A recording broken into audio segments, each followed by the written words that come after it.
When Katie Henderson, then Mactier, took up cycling as a 24-year-old, she was clearly in a hurry. Within 2 years of riding her first race, she'd won the road race at the 2001 Australian Championships and claimed victory on the international stage with a win in Italy. On the road, she again claimed the Australian title in 2007, but Katie was at her best on the track. On debut at the World Championships in 2003, she finished second in the individual pursuit, a feat she repeated the following year in front of her home crowd in Melbourne. At the Athens Olympics, she set the boards alight by breaking the world record in qualifying. In the final, it took yet another world record from the great Kiwi, Sarah Ulmer, to keep Henderson off the top step as she won the silver medal. Not one to give up easily, Henderson won the individual pursuit world title in 2005 and a Commonwealth Games gold medal the following year. What took you so long to get to cycling? Why wait until you're 24? I know, it's a very, very good question.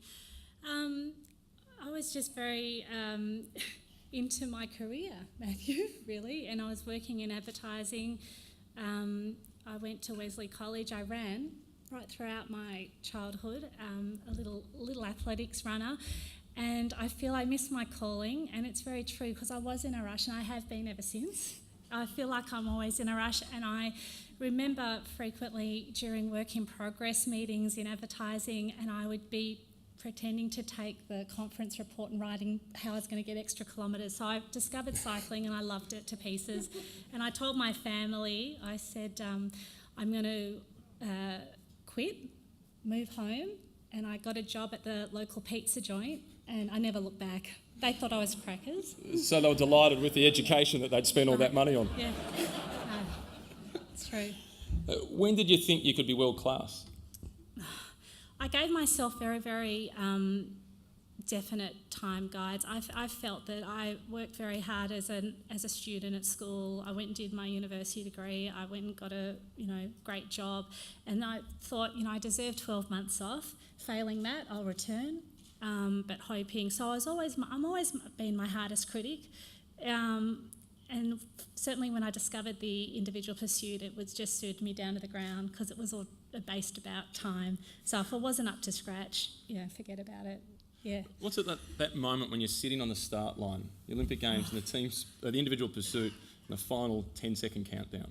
Oh, talk to anyone. They'll tell you I was a nutcase. I loved it. I loved it. I'm sure Bradley will agree. There's probably nothing more thrilling. And for me, I just wanted to get on the bike. I hated all the pre-starts, and I just wanted to get on that bike. I wanted to hear the beeping, and I just, as you probably know with my starts, I went off like a rocket. A rocket. Yeah, I loved it. Full of adrenaline.